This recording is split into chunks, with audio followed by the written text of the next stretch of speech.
one characteristic emerged as a significant predictor of success. And it wasn't social intelligence, it wasn't good looks, physical health, and it wasn't IQ. It was grit.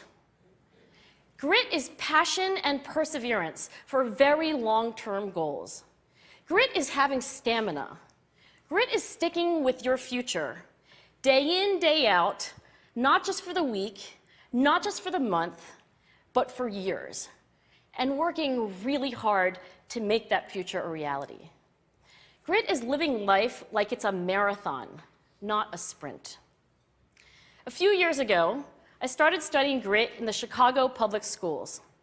I asked thousands of high school juniors to take grit questionnaires, and then waited around more than a year to see who would graduate. Turns out that grittier kids were significantly more likely to graduate, even when I matched them on every characteristic I could measure, things like family income, standardized achievement test scores, even how safe kids felt when they were at school. So it's not just at West Point or the National Spelling Bee that grit matters, it's also in school, especially for kids at risk for dropping out.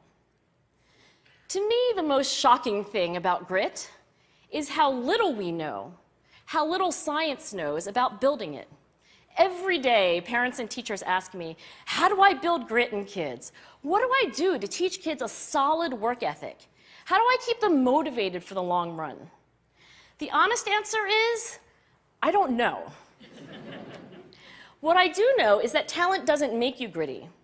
Our data show very clearly that there are many talented individuals who simply do not follow through on their commitments.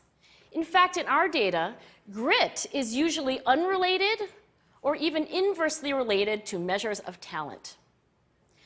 So far, the best idea I've heard about building grit in kids is something called growth mindset.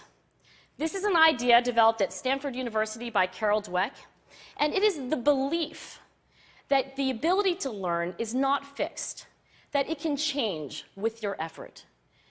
Dr. Dweck has shown that when kids read and learn about the brain and how it changes and grows in response to challenge, they're much more likely to persevere when they fail because they don't believe that failure is a permanent condition. So growth mindset is a great idea for building grit, but we need more. And that's where I'm going to end my remarks, because that's where we are. That's the work that stands before us. We need to take our best ideas, our strongest intuitions, and we need to test them. We need to measure whether we've been successful, and we have to be willing to fail, to be wrong, to start over again with lessons learned. In other words, we need to be gritty about getting our kids grittier. Thank you.